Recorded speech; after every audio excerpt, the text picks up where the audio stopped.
কার্যকরী যদি সঠিকভাবে পূরণ না হয়, আমরা কথা দিয়ে যাচ্ছি এই তিলোত্তমা মোড়ে প্রায় 1000 প্রতিবন্ধীর দল এই বিচরণে শুয়ে বসে আমাদের দাবি আদায় করব, এই প্রতিশ্রুতি সংগঠন রাখছে, কথা দিয়ে রাখছে, দিয়ে আমাদের কর্মসূচি শেষ করছি।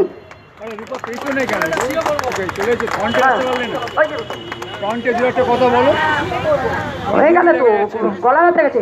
আমাদের সংগ্রাম অন্যান্য রাজ্যে পালায়